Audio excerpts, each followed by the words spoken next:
एक बार आप सुबह सुबह राग भैरव अलाप रहे थे। ये राग भैरव ही है? अहीर। ये कौन सा है? अहीर भैरव हैं? अहीर भैरव है। अच्छा, एक बार आप सुबह सुबह गा रहे थे, अहीर भैरव ही गा रहे थे, यही चल रहा है ना? तभी फतेहपुर सीकरी पड़ता है आगरा से आगे। वहां का बादशाह गोवर्धन आया था और उसने जैसे ही देखा कि आप इतना सुंदर स्वर में गा रहे थे, उसने जैसे ही सुना, अब राजा तो रिजवार होते हैं, बिना देखे बिना जाने राजा के मुख से बस निकल गया, वाह वाह वाह, क्या कहना क्या कहना क्या कहना। कुम्मन दास जी ने ये सुना, उठ करके खड़े हुए। कौन बोला? असंख्य सैनिक खड़े थे, रथ पर राजा बैठा था। तभी सेनापति बोला, हमारे राजा आए फतेहपुर सीकरी। आपका स्वर सुन करके और उनके मुख से वाह निकली है। कुम्मन दास जी ने उसी सरोवर का जल हाथ में लेकर संकल्प लिया, आज के बाद अहीर भैरव राग नहीं गाऊंगा। क्यों? जिस राग पर संसार का एक व्यक्ति आनंदित हो रहा है। अरे मैं तो जिनसे वाह सुनना चाहता था उन्होंने तो वाह करी नहीं, और जिसको सुनना ही नहीं चाहता वो वाह वाह कर रहा है। आज के बाद ये राग ही नहीं गाऊंगा, झूठा हो गया राग। ठाकुर जी को अमनिया भोग लगाना है। अमनिया मतलब जिस पे किसी का मन ना आवे। इस राजा का मन आ गया है, अब नहीं गाऊंगा ये राग। कितना कितना सूक्ष्म चिंतन करता है भक्त अपने ठाकुर की सेवा में। हम आप होते और पता चल जाता, हमारी कथा से, हमारे वक्तव्य से, हमारी बात से, हमारे गायन से राजा रीझ गया है, तो हम और बढ़िया गाते, और राजा रीझ जाए और रीझ जाए, ऐसा हो जाए, मेरा मुरीद हो जाए, मेरा फैन हो जाए। पर कुम्मन दास जी के चित्त में ये भावना नहीं। और सुनाइए। कुम्मन दास जी बोले, अब तो मैंने संकल्प ले लियो यार, राग को कभी नहीं गाऊंगा। और कुम्मन दास जी वहां से चले गए। राजा ने अपने सैनिकों को लगा दिया, बोले सुनो, ये व्यक्ति मुझको मेरे दरबार में चाहिए और ये वहां बैठ करके सुनाएगा, गायन करेगा। सैनिक लोग लगे कुम्मन दास जी के पीछे। जब जब मंदिर जामे तो हाथ जोड़े, बोले हमारे राजा बुला रहे हैं, आप नहीं जाओगे तो वो हमारी गर्दन काट देंगे, चल दीजिए ना। बोले बिल्कुल नहीं जाऊंगा, मैं राज दरबारों में नहीं गाता हूं, मैं अपने ठाकुर को प्रसन्न करने के लिए गाता हूं। सैनिकों ने जाकर के इनके घर पर जब इनके घर की स्थिति देखी तो अत्यंत 17 लोग रहते थे घर में। कितने लोग? 17 से ज्यादा ही होंगे। गिनती करवाऊं? 7 पुत्र, 7 उनकी पत्नियां, कितने हो गए? 14। 15वें कुम्मन दास जी और 16वीं इनकी पत्नी, हाँ 17 ही हैं। और एक इनकी भतीजी थी, वो विधवा थी, वो भी इनके पास ही रहती थी। 17 लोग घर में रहते थे। और घर की स्थिति क्या थी? वर्षा आ जाए तो कमर कमर तक जल भर जाता था घर में। और घर की स्थिति और सुन लो।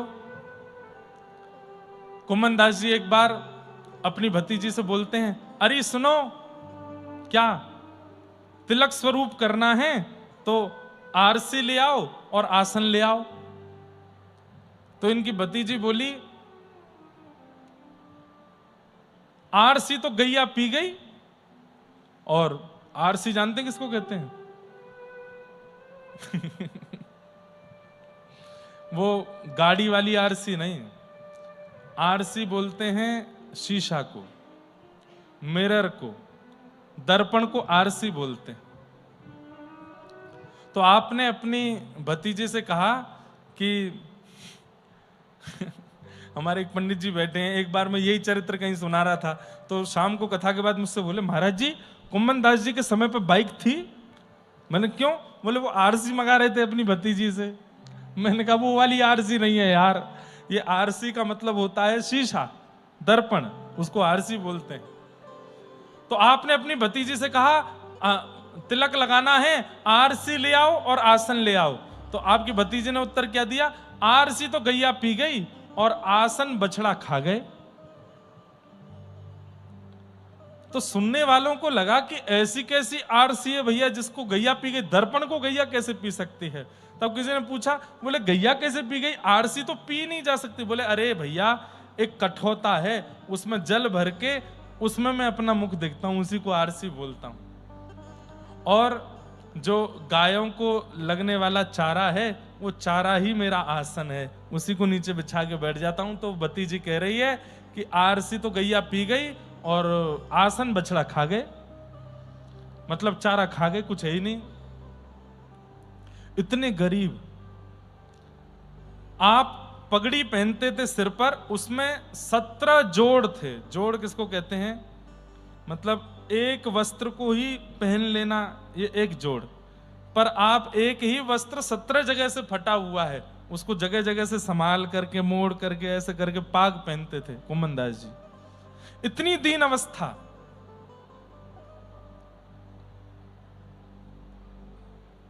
घर में इतनी जगह नहीं थी, तो दिन रात का क्रम चलता था। क्या? आधे लोग दिन में सोते थे, आधे लोग रात को सोते थे, और दिन वाले लोग रात में जगते थे, वो बाहर घूमते थे। क्यों? घर में जगह ही नहीं है। ऐसी स्थिति।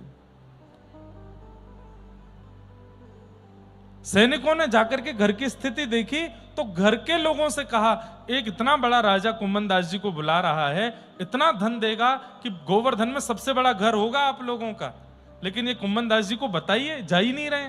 घर के लोग पीछे पड़ गए, कुम्मन दास तुमको तो बिल्कुल नहीं लगती है, घर की चिंता नहीं है, परवाह नहीं है, पूरे दिन गोवर्धन नाथ में लगे रहते हो, इन्हीं को गाना सुनाना है, इन्हीं को ये सुना। अरे घर का भी तो विचार करो, एक राजा बुला रहा, चले जाइए, धन देगा, आप मत लीजिएगा अपने प्रयोग, हमको दे दीजिएगा। घर के लोग बहुत जब ताने देने लगे, तुम लोगों को धन चाहिए ना, जाता हूं, तुम लोगों के लिए जाऊंगा। रथ भेजा था, लेकिन पैदल गए गोवर्धन से आगरा, आगरा से आगे फतेहपुर, और वहां राजा के सामने पहुंच गए।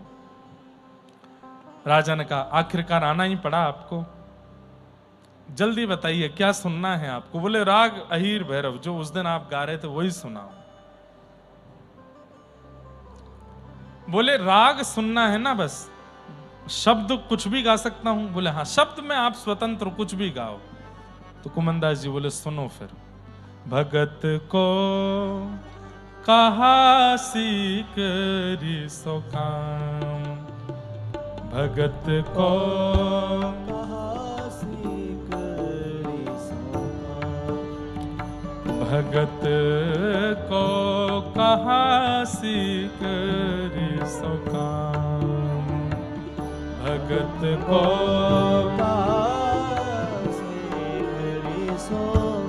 आवत जात पन्हैया टूटी, आवत जात पन्हैया टूटी, आवत जात पन्हैया टूटी, आवत जात पन्हैया टूटी, हे बिसर गयो हरि नाम,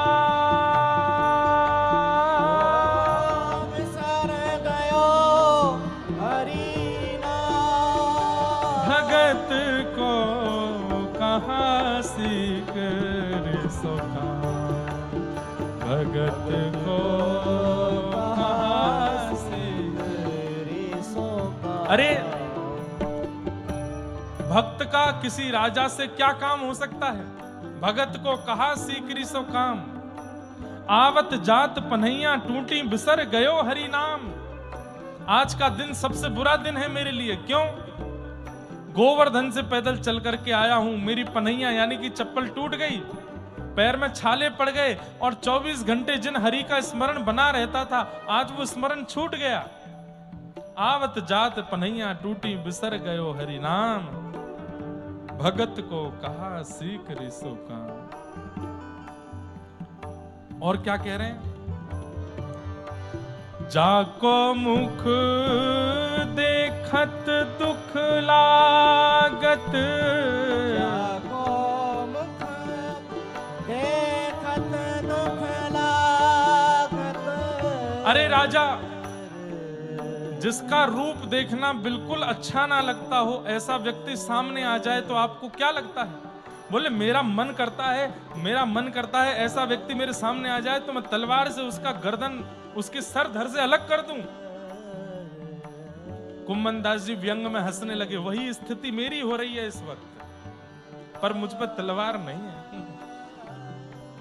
जाको मुख देखा त दुख लागत, जाको मुख देखत दुख लागत, ताको करन पड़ी परना, ताको करन परी परना, हे ताको करन पड़ी परना। ताको करन परी परना। हे राजन, जिसका मुख देखना अच्छा नहीं लगता वो सामने आ जाए तो गर्दन काटने का मन होता है। हाँ, और जिसका मुख देखना अच्छा नहीं लगता अगर उसको प्रणाम करने को कह दिया जाए तो क्या होगा आपको? बोले तो मैं पूरी पृथ्वी को जला दूंगा, ये कर दूंगा, वो कर दूंगा, सब बोल दिया। कुम्मन दास जी बोले, मेरे ही हृदय की सारी बातें बोल रहे हो आप, इस वक्त मुझे ऐसा ही हो रहा है। कुंभन दास लाल गिरधर बिना, कुंभन दास लाल गिरधर, हे कुंभन दास लाल गिरधर बिना, दास लाल गिरधर बिना, और न दूजो का, और ना दूजो का, भगत को कहा सीख सुखा, भगत को कहा, भगत को कहा सीख सुखा, भगत को।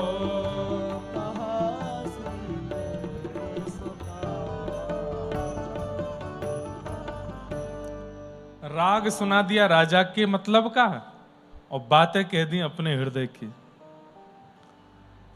जितने अतिथि लोग आए थे बोले गाते तो बहुत अच्छा है, पर हमको ऐसा क्यों लग रहा था गायक थोड़े गुस्से में है।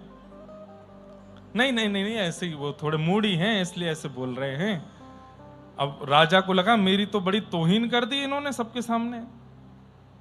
तो राजा ने कहा कि लोभ में अभी सब खत्म हो जाएगा, अभी इनके सामने हीरे जवाहरात भरे हुए सब रखता हूं।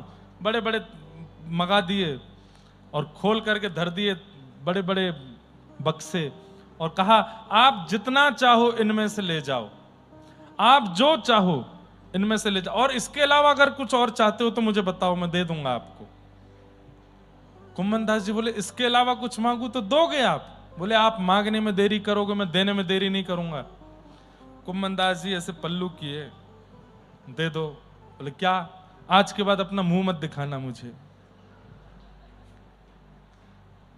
फतेहपुर सीकर के राजा के सामने कोई इतना कैसे बोल सकता है? और नेत्र भराए कुम्मन दास जी के और तुरंत दौड़े गोवर्धन की ओर।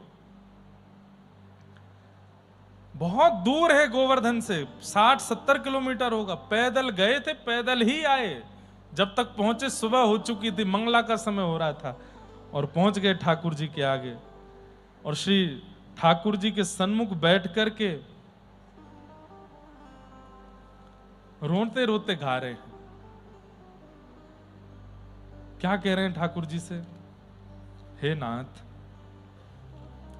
मेरी आपसे केवल एक ही विनती है। क्या? कि आज के बाद मेरा स्वर किसी को भी अच्छा ना लगे, ऐसा कुछ कर दो। मैं केवल आपको रिझाना चाहता हूं, मैं केवल आपके लिए गाता हूं, मैं केवल आपको प्रसन्न देखना चाहता हूं।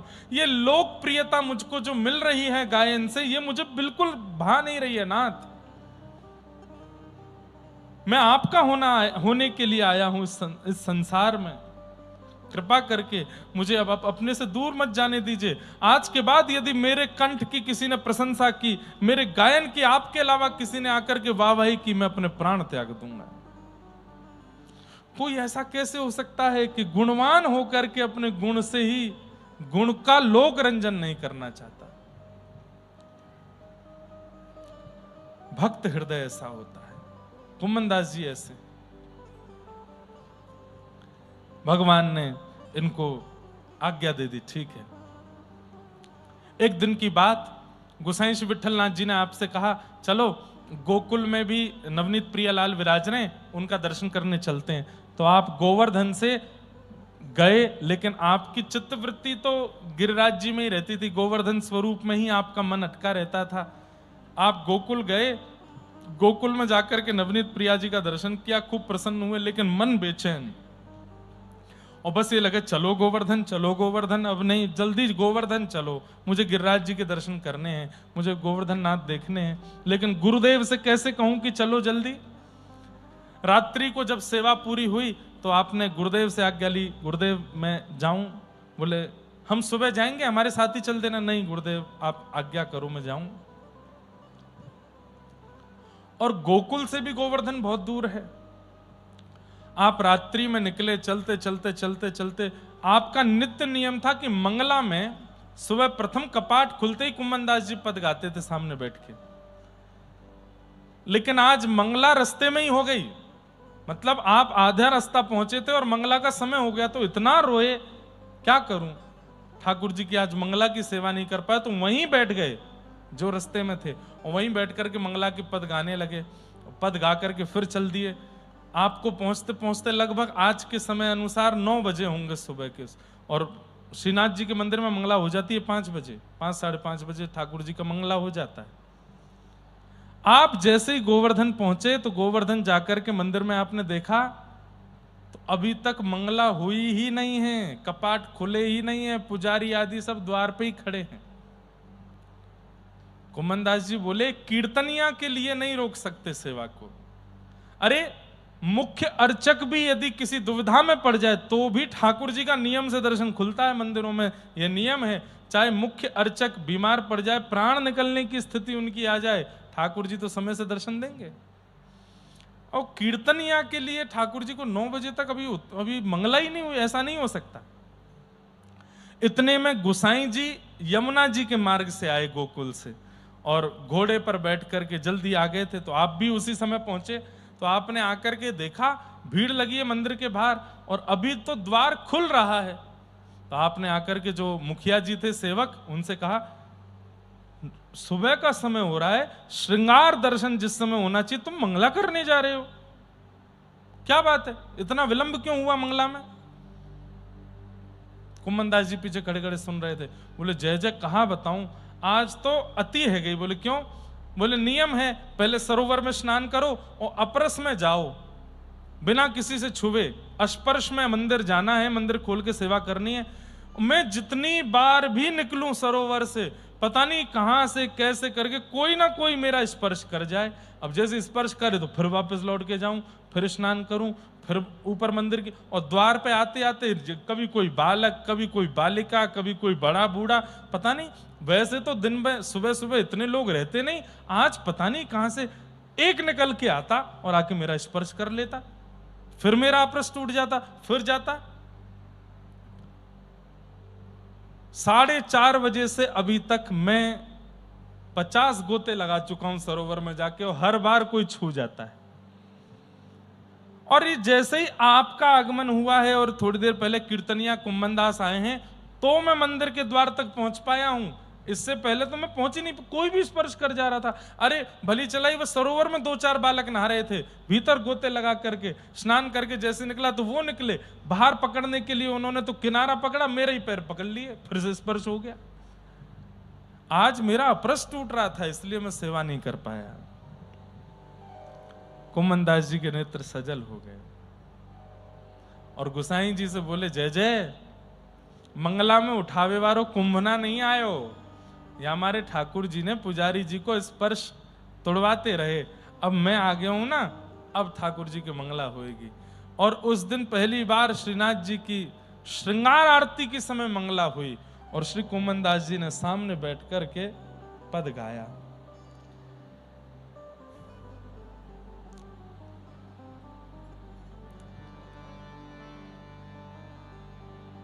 कितने दिन है जो गए बिन देखे, तरुण किशोर रसिक नंद नंदन, तरुण किशोर रसिक नंद नंदन।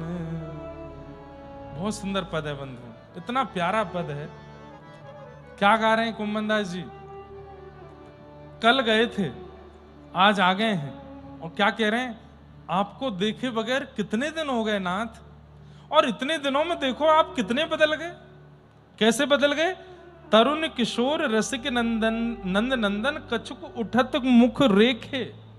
बोले कल जब मैं गोकुल गया था तो आपके मुखमंडल पर रेखे, मतलब ये मूछें आती हैं ना, तो छोटे छोटे बच्चों के गोल्डन कलर में थोड़े थोड़े बाल आ जाते हैं। छोटे छोटे बालकों को जब आप देखोगे धूप की किरण में या टॉर्च जला करके मुख के पास देखोगे, तो जब वो थोड़े तरुण हो जाते हैं, 10-12 वर्ष के होते हैं, थोड़े थोड़े उनके रेखे जैसे निकल आते हैं। वो दिखते नहीं हैं, कभी कभी प्रकाश करने पर दिखते हैं। तो कुम्मन दास जी कह रहे हैं कल जब मैं गया था तब ये रेखें दिख नहीं रही थी आपकी। मैं इतने दिन बाद लौट के आया हूं कि मेरे ठाकुर जी इतने बड़े हो गए कि उनके कुछ कुछ रेखें प्रकट हो रही हैं।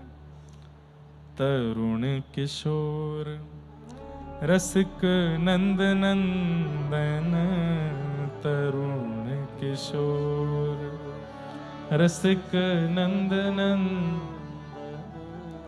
कछुक उठत मुख रेखे, कछुक उठत मुख रेखे। किते दिन है जो गए बिन देखे, किते दिन है जो गए। वह शोभा वह कांति वदन की, वह शोभा कांति बदन की। कोटिक चंद बिसेखे, कोटिक चंद बिसेखे। कितने सुंदर है नाथ। आपके तन की शोभा ऐसी लगती है मानो जैसे 1 करोड़ चंद्रमाओं को प्रकट करके और उनको मुट्ठी में बांध के न्योछावर कर दी जाए आप पर। इतने सुंदर आप लगते हैं। वह चितवन वह दृष्टि मनोहर, वह चितवन वह दृष्टि मनोहर। वह नटवर वपु भेखे, वह नटवर किते दिन है जो गए बिन देखे, किते दिन है जो गए बिन। श्याम सुंदर संग मिल खेलन की, श्याम सुंदर संग मिल खेलन की। आवत जिया अब रेखे, आवत जिया अब रेखे। कुंभन दास लाल गिरधर बिन, कुंभन दास लाल गिरधर बिन। जीवन जन्म लेखे, जीवन लेखे। किते दिन है जो गए बिन देखे,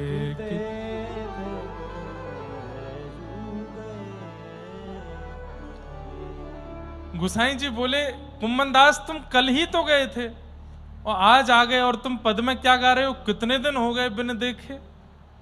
हे नाथ, इनके वियोग का एक एक क्षण ऐसा लगता है जाने कितना समय बीत गया हो। तभी तो गोपियां गोपी गीत में कहती हैं, त्रुटिर्युगायते त्वाम पश्यताम। हे नाथ, आप हमें अकेला वन में छोड़ करके चले गए हैं। गोपियां कह रही हैं, आपको पता है जब आप हमारे नेत्रों के आगे नहीं होते तो एक क्षण का समय ऐसा लगता है जैसे मानो 3 युग के समान बीत गया हो। बंधुओं, एक चीज आप सबने अनुभव की होगी, सुख का समय बहुत जल्दी निकल जाता है, पर दुख का समय बहुत धीरे धीरे जाता है। दुख का समय इतना भारी पड़ता है, इतना भारी पड़ता है कि 1 मिनट भी लगता है, हे राम ये रात कब निकलेगी। कोई किसी व्यक्ति के जीवन में दुख का समय आ जाता है, रात काटना मुश्किल पड़ जाता है, दिन काटना मुश्किल पड़ जाता है, अकेले रहना मुश्किल पड़ जाता है, सब कुछ बहुत कष्टदायी होता है। अनुभव सबने किया है, यहां बैठा कोई व्यक्ति नहीं है ऐसा जिसने ये अनुभव ना किया हो। दुख का क्षण बहुत धीरे धीरे निकलता है। पर कृष्ण प्रेमियों के कृष्ण वियोग में समय, जो सामान्य लोगों का दुख का समय जितना धीरे धीरे जाता है, ऐसे ही कृष्ण प्रेमियों का वियोग का समय उससे भी धीरे जाता है। तो सोचिए, जिस कष्ट का अनुभव हम करते हैं उसके कितने अनंत कष्ट का अनुभव कृष्ण विहरी करते हैं, कृष्ण विरह में।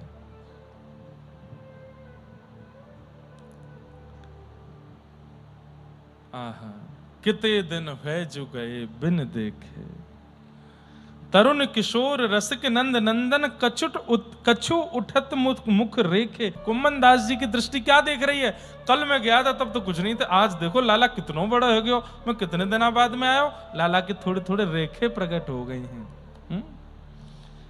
वह शोभा वह कांति बदन की, कोटिक चंद बिसेखे। वह चितवन वह दृष्टि मनोहर, वह नटवर वपु भेखे। श्याम सुंदर संग मिल खेलन की, आवत जिय अवेरे। कुंभन दास लाल गिरधर बिन, जीवन जन्म लेखे। ठाकुर जी को इतना प्रेम हो गया कुम्मन दास जी से